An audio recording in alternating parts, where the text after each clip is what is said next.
ହେଲେ ତାର ଆସି ମତେ କହୁଛି ମାମା ତମେ ମା ତ ତମକୁ ସବୁବେଳେ ଝିଅ ଭଳିଆ ଭାବତେ ତାହେଲେ ବାବା ପାଇଁ ତମେ ରାକ୍ଷୀ ପୂର୍ଣ୍ଣିମା କରିବ ନା ଶାଶୁଘର ବ୍ରତ କରିବ। କଣ ହେଲା ବାବା ମୋର ତ ଗୋଟେ ପ୍ରଶ୍ନ ପଚାରିଲେ। ହଁ କୁହ କଣ ମା କୁ ପଚାରିଲେ ମା ନା ମା ନୁହେଁ ନା ମୋ ମାମା କୁ ବୋଉ ବୋଲେଇବାକୁ ନା ଝିଅ ବୋଲେଇବାକୁ ଚାହୁଁଛନ୍ତି। ମୋ ମାମା ତ ମୋର ସାବିତ୍ରୀ ବ୍ରତ କରିବ ନା ରାକ୍ଷୀ ପୂର୍ଣ୍ଣିମା କରିବ। ହେ ମତେ ପଚାରିଲୁ ନା ମୁଁ କଣ କହିଲି କହ। ସିଏ କହିଲା ହଉଛି ମା ତମ ମାମାକୁ ଝିଅ ଭଳିଆ ଭାବ ନା ବୋଉ ଭଳିଆ ଭାବ। ସେ ସେଠୁ କହିଲା ବୋଉ ସେଠୁ କହିଲେ ଝିଅ ଭଳିଆ। ସେ ସେଠୁ କହିଲେ ତାହେଲେ ସବୁବେଳେ ଝିଅ ଭଳିଆ ଭାବ ନା। ବୋଉ କହିଲେ ହଁ। ସେଠୁ ତାର ଆସି ମତେ କହୁଛି ମାମା ତମେ ମା ତ ତମକୁ ସବୁବେଳେ ଝିଅ ଭଳିଆ ଭାବତେ ତାହେଲେ ବାବା ପାଇଁ ତମେ ରାକ୍ଷୀ ପୂର୍ଣ୍ଣିମା କରିବ ନା ଶାଶୁଘର ବ୍ରତ କରିବ।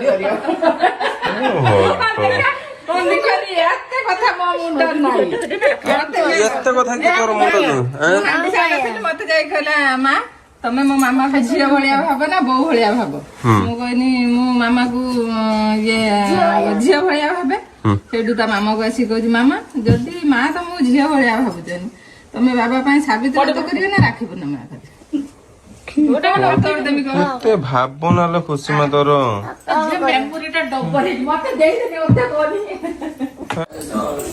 କଣ ପଳେଇବ କଣ ଏବେ ଜୁଡ ଭାଙ୍ଗିଗଲା। ଜୁଡ ଭାଙ୍ଗିବେ କଣ ସିଏ ବି ପଳେଇଲେ ସେଣେ ଇଏ ବି ପଳେଇବେ ତାଙ୍କ ଘରକୁ। ମୁଁ ଏବେ ନେଇକି ଯିବି ତାଙ୍କୁ। ବାପନ ପଳେଇଲେ ଗୋଟେ ଡ୍ୟୁଟିରେ ମୁଁ ବର୍ତ୍ତମାନ ଗୋଟେ ଡ୍ୟୁଟିରେ ଯିବି ଆଉ।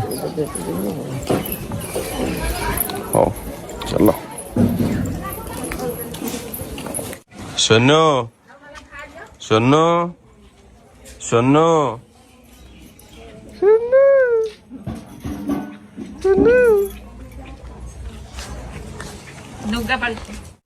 ଆମେ ଦି ଜଣ ଯାଉଛୁ ତ ଝିଅ ବାହାଘର ଆମ ବିଦା ତା ଝିଅ ତ କହିଲା କାଲି କଣ କହୁଥିଲା କହିଲା ବରା ଗାଡି ଆସିବ ଜଜ କାଜୁ ଯେ କେମିତି ବାଜିବ କନି। ଇଏ ମ୍ୟାଡାମ ବର୍ତ୍ତମାନ ରେଡି ହେଇଯିବେ। ରେଡି ହେଇସାରି ବାହାରିବେ ଆଉ। ସମସ୍ତେ ଛାଞ୍ଚୁଣି ପହଁରା ନେଇ ପଳେଇଲେ ଲାଷ୍ଟ ଏ ଭଉଣୀ ମାନେ ବଞ୍ଚିଥିଲେ ତାଙ୍କର। ମେଳନ ଛାଞ୍ଚୁଣି ପହଁରା ସମସ୍ତେ ନେଇଗଲେ ବର୍ତ୍ତମାନ ଏ ଭଉଣୀ ମାନେ ବାକି ଥିଲେ। ଓକେ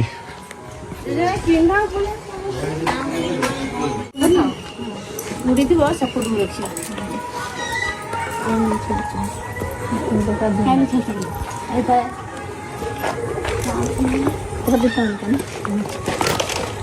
କି କଣ ଜଳି ଜାଣିଲ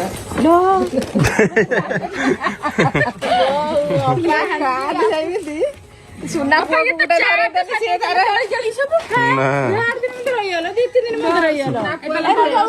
ଗୋଟେ ସବୁ ଆଣିଦେଲ। ସୁନା କଣ ମନ କି ଖୁସି ବୋଲ ବେପାର କରି କରି ପଳେଇବା ଛାଞ୍ଚୁଣି ପରେ।